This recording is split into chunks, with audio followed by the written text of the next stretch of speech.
Hello दोस्तों, आज हम बात करने वाले हैं 0 to 1 बुक समरी के बारे में। क्या आपको टेक्नोलॉजी से प्यार है? क्या आप टेक्नोलॉजी के एक्सपर्ट बनना चाहते हैं? अगर इन सभी सवालों का जवाब हाँ है, तो यह बुक समरी सिर्फ आपके लिए ही लिखी गई है, क्योंकि इस बुक समरी में आपको यह जानने को मिलेगा कि एक टेक्नोलॉजी विशेषज्ञ को टेक्नोलॉजी में अच्छा होने के साथ-साथ से सेल्स में भी अच्छा होना चाहिए।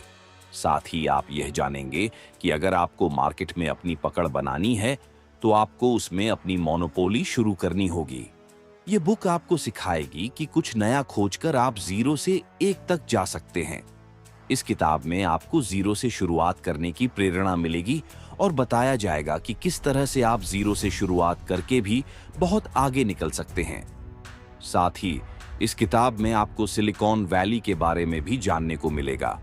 0 to 1 का मतलब है कुछ न होने से कुछ होने तक पहुंचना। ये किताब एक businessman, technology lover, software engineer, computer programmer को पढ़नी चाहिए। तो आइए इस बुक समरी की शुरुआत करते हैं। बिजनेस की दुनिया की सबसे बड़ी सच्चाई यह है कि यहाँ पर सभी चीजें एक बार ही होती हैं। अगला मार्क जुकरबर्ग फेसबुक नहीं बनाएगा, अगला बिल गेट्स ऑपरेटिंग सिस्टम नहीं बनाएगा। अगर आप लोगों को कॉपी कर रहे हैं और आपको लगता है कि आप कुछ कर रहे हैं, तो मैं आपको बता दूं कि आप सिवाय लोगों को कॉपी करने के कुछ नहीं कर रहे हैं और इससे आपको फ्यूचर में भी कुछ नहीं मिलेगा। 0 to 1 बुक को पीटर थील और ब्लेक मास्टर्स नामक दो लोगों ने मिलकर लिखा है। पीटर थील ने इलॉन मस्क के साथ मिलकर पेपाल बनाया था, लेकिन फिर उन्होंने पेपाल को $1,05,00,000 में बेच दिया। इतना ही नहीं, जब फेसबुक ने शुरुआत की थी, तब पीटर ने इन्वेस्टर के तौर पर उसमें सबसे पहले इन्वेस्ट किया था। अगर आप नई चीजें बना रहे हैं, इसका मतलब यह है कि आप 0 से 1 की तरफ जा रहे हैं। अगर आपने पहले से ही कुछ बनाया है और अब आप उस चीज को आगे बढ़ा रहे हैं, तो इसका मतलब यह है कि आप 1 से n की तरफ बढ़ रहे हैं। शुरुआत में लोग बैलगाड़ी से ही एक जगह से दूसरी जगह जाते थे, लेकिन फिर उन्होंने बैलगाड़ी से कार बनाया और कार के बाद उन्होंने एयरप्लेन बनाया। ये सारी चीजें 0 से 1 तक गई है। 0 से 1 तक बढ़ने की इस प्रोसेस को हम टेक्नोलॉजी भी कहते हैं। लेकिन वहीं अगर आप एक टाइपराइटर लेते हैं और फिर आप पूरी दुनिया में 10,000 टाइपराइटर बेचते हैं, तो ये चीज 1 से न की तरफ जाती है। मतलब आपने टाइपराइटर को पूरी दुनिया में पहुंचाया, यानी कि आपने टाइपराइटर की ग्लोबलाइजेशन कि जिस तरह चाइना पूरी दुनिया में अपने प्रोडक्ट्स पहुंचाता है, क्योंकि चाइना का काम ही है कि हर कंट्री में बनने वाले प्रोडक्ट को सस्ते में बनाना और फिर इसे दुनिया में बेचना। इस किताब में लेखक कहते हैं कि अगर आपको अपना एक सक्सेसफुल बिजनेस बनाना है, तो आप उस 0 से 1 की शुरुआत करनी होगी। वैसे तो ये बात सुनने में बहुत आसान लगती है, लेकिन जब एक बिजनेस आइडिया पर काम करने की बारी आती है, तब लोग यह काम सही से नहीं कर पाते हैं, क्योंकि एक बिल्कुल नए आइडिया पर काम करना बहुत ही रिस्की होता है और नया आइडिया आसानी से आता भी नहीं है। कोई भी अकेला आदमी इस दुनिया में नई टेक्नोलॉजी नहीं ला सकता है, क्योंकि इस दुनिया में नई टेक्नोलॉजी या कुछ नया लाने के लिए उसे कुछ लोगों की जरूरत जरूर होगी। लेखक यह भी बताते हैं कि आज दुनिया में वही लोग चेंज ला सकते हैं जो स्टार्टअप शुरू करते हैं। स्टार्टअप ऐसे लोगों को ग्रुप होता है जो एक साथ काम करते हैं और लोगों को कोई नया चीज देते हैं। इस बुक समरी में हम आगे जानेंगे कि सक्सेसफुल स्टार्टअप किस तरह से शुरू किया जाता है। अगर आप कन्वेंशनल थिंकिंग से उल्टा सोचते हैं, तो आप ये मान सकते हैं कि आप में स्टार्टअप शुरू करने की पूरी एबिलिटी है। अगर आप एक स्टार्टअप के बारे में सोच रहे हैं, तो आपको खुद से यह सवाल पूछना चाहिए कि ऐसी कौन सी वैल्यूएबल कंपनी है जो अब तक किसी ने नहीं खोला और ना ही खोल रहा है। जब आप खुद से सवाल पूछेंगे ना, तब आपको शायद ही इस सवाल का कोई जवाब मिलेगा, क्योंकि यह सवाल बहुत ही मुश्किल है।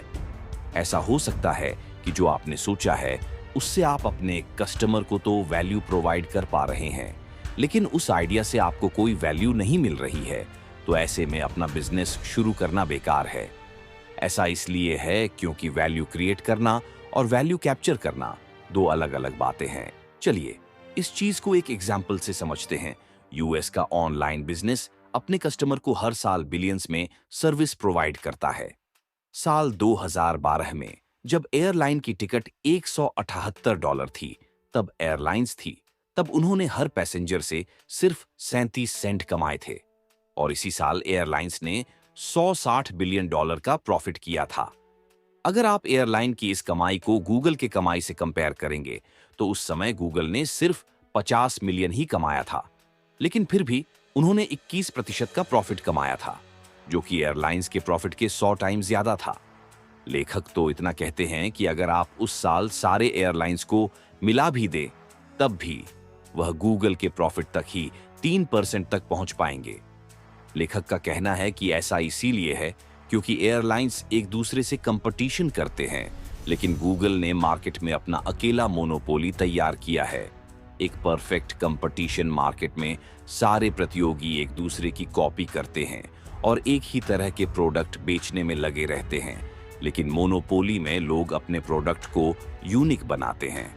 यही वजह है कि परफेक्ट कंपटीशन में बिजनेस करने वाले लोगों से ज्यादा वह लोग पैसे कमाते हैं जो मार्केट में अपना खुद का मोनोपोली शुरू करते हैं।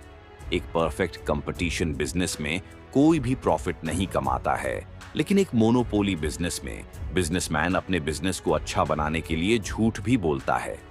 अगर कोई कंपनी है जो ये एक्सेप्ट कर रही है कि वह एक मोनोपोली कंपनी है, तो इसका मतलब ये है कि वह कंपनी मार्केट में सबसे ज्यादा प्रॉफिट कमा रही है।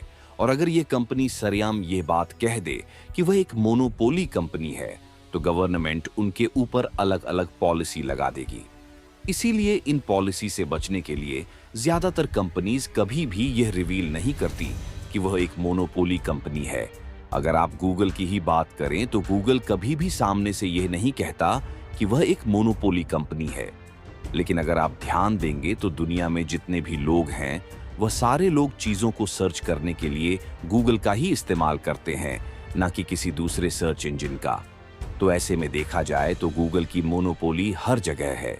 शायद अब आपके मन में यह सवाल आ रहा हो कि हमें किस तरह का बिजनेस शुरू करना चाहिए, मतलब हमें अपने स्टार्टअप को मोनोपोली के तौर पर खोलना चाहिए या फिर परफेक्ट कंपटीशन के तौर पर। वैसे तो ये सवाल उतना मुश्किल नहीं है, लेकिन इस सवाल का जवाब देने से पहले कुछ बातों का ध्यान रखना जरूरी है। अगर आपके पास कोई ऐसा आइडिया है जिसके ऊपर किसी ने काम नहीं किया, तो वह एक मोनोपोली बिजनेस होगी। लेकिन अगर आपके पास कोई ऐसा आइडिया नहीं है जो आपको दूसरों से यूनिक बनाए, तो अब आप जो स्टार्टअप शुरू करेंगे वो आपका कॉम्पिटिटिव बिजनेस होगा। मोनोपोली बिजनेस में नए नए प्रोडक्ट्स हमेशा बनते रहते हैं और उन्हीं को हमेशा ऐसे प्रॉफिट मिलता रहता है। लेकिन इसके अपोजिट में कॉम्पिटिटिव बिजनेस प्रोडक्ट लगातार बनने के बाद भी प्रॉफिट के नाम पर बहुत ही कम पैसे बना पाते हैं। हम जितना एक दूसरे से कंपटीशन करेंगे, हमारी प्रॉफिट उतनी ही कम होगी। इसीलिए हमें कोशिश करनी चाहिए कि हम कम से कम कंपटीशन में हिस्सा लें और खुद को यूनिक बनाएं। लेकिन हैरान कर देने वाली बात तो यह है कि हमारा एजुकेशन सिस्टम भी स्टूडेंट के बीच कंपटीशन की भावना पैदा करता है। हमारा एजुकेशन सिस्टम मार्क्स के लिए स्टूडेंट के बीच कंपटीशन की भावना पैदा करता है, जिसकी वजह से कंपटीशन करने के चक्कर में स्टूडेंट्स कभी भी अपने अंदर की रेयर स्किल को पहचान नहीं पाते हैं। पीटर ने भी अपनी शुरुआत कुछ ऐसे ही की थी। पीटर पढ़ने में काफी अच्छे थे। पीटर पढ़ने में इतने अच्छे थे कि जब वह 8वीं क्लास में पढ़ रहे थे, तब उनके दोस्तों से कहते थे कि 4 साल बाद उनका एडमिशन स्टैनफोर्ड में हो जाएगा। और ऐसा हुआ भी। पीटर का एडमिशन 4 साल बाद स्टैनफोर्ड यूनिवर्सिटी में हो गया। उन्होंने लॉ स्कूल में एडमिशन ले लिया। लेकिन जब वो एडमिशन लेने के बाद लॉ स्कूल गए, तब उन्होंने वहां के स्टूडेंट के साथ कंपटीशन करना शुरू कर दिया। कॉलेज में अपनी पढ़ाई पूरी कर देने के बाद पीटर ने जब असल दुनिया में कदम रखा, तब उन्होंने कुछ नया करने का सोचा, क्योंकि वह उस समय दूसरे लोगों के साथ कंपटीशन करना नहीं चाहते थे। इसीलिए उन्होंने इलॉन मस्क के साथ मिलकर पेपाल शुरू किया। जब पेटालू बनाया गया, तब पीटर और उनकी टीम का ये गोल था कि वो इंटरनेट के जरिए पैसे एक जगह से दूसरी जगह पर पहुंचाएं, क्योंकि 1999 में पैसों को ट्रांसफर करने की कोई भी सुविधा नहीं थी। पीटर और उनके दोस्तों ने सोसाइटी की एक बहुत बड़ी प्रॉब्लम को आइडेंटिफाई किया था और वह उन्हें ठीक करने की कोशिश कर रहे थे। ऐसे लोग जो मोनोपोली से बचते हैं वही रियल में मोनोपोली क्रिएट कर पाते हैं। अगर आप न्यूयॉर्क टाइम्स और ट्विटर को कंपेयर करेंगे तो आपको यही देखने को मिलेगा कि इन दोनों कंपनी में हजारों की संख्या में लोग काम करते हैं और इन दोनों कंपनी का मकसद लोगों को न्यूज़ देना है। लेकिन सेम होने के बाद भी जब साल 2013 में ट्विटर पब्लिक हो गया तो इसकी कीमत 24 अरब डॉलर लगाई जा रही थी। लेकिन उस समय न्यूयॉर्क टाइम्स की कीमत ट्विटर से 12 गुना ज्यादा यानी कि 133 मिलियन डॉलर लगाई गई। अगर आप इस चीज को ध्यान से देखेंगे तो आपको यह समझ आएगा कि ऐसा होना बहुत बड़ी बेवकूफी की निशानी है और शायद आपको इस बात पर यकीन भी ना हो, लेकिन यह बिल्कुल सच है। और इन दोनों सेम कंपनी की कीमत में इतनी बड़ी विभिन्नता उनके कैश फ्लो की वजह से है। अपने लोगों को यह कहते तो जरूर सुना होगा कि जो लोग शुरुआत में अपना बिजनेस स्टार्ट करते हैं उन्हें काफी फायदा मिलता है। लेकिन पीटर का कहना है कि जो लोग लास्ट मूवर होते हैं वह दूसरों से ज्यादा स्मार्ट होते हैं और दूसरों से ज्यादा फायदा कमाते हैं। इसीलिए आपको मार्केट में खुद को लॉन्च करने से पहले दूसरों के प्रोडक्ट्स को देखकर ऐसा प्रोडक्ट तैयार करना चाहिए जो मार्केट में आपको मोनोपोली क्रिएट करने में मदद करे, क्योंकि मोनोपोली क्रिएट करने पर आप दूसरे लोगों को मार्केट में एंटर होने से रोक देते हैं।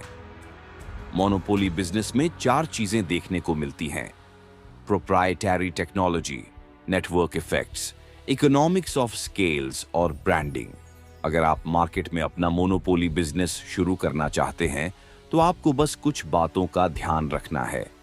जैसे पहले आपको छोटे से शुरुआत करना है और फिर बाद में आपको मोनोपोली की तरफ बढ़ना है। उसके बाद आपको अपने बिजनेस को स्केल करना होता है। अपनी कंपनी को मोनोपोली बनाने की शुरुआत में बड़ी बड़ी कंपनी से टक्कर ना लें। इन बातों का ख्याल रखें। आप 0 से 1 तक की अपनी शुरुआत कर सकते हैं। आपको यह जानकारी कैसी लगी नीचे कमेंट करके जरूर बताएं। यदि यह बुक समरी आपकी जीवन में थोड़ा सा भी परिवर्तन लाने में मदद किया हो तो वीडियो को लाइक और शेयर जरूर करें और चैनल को सब्सक्राइब करना ना भूलें।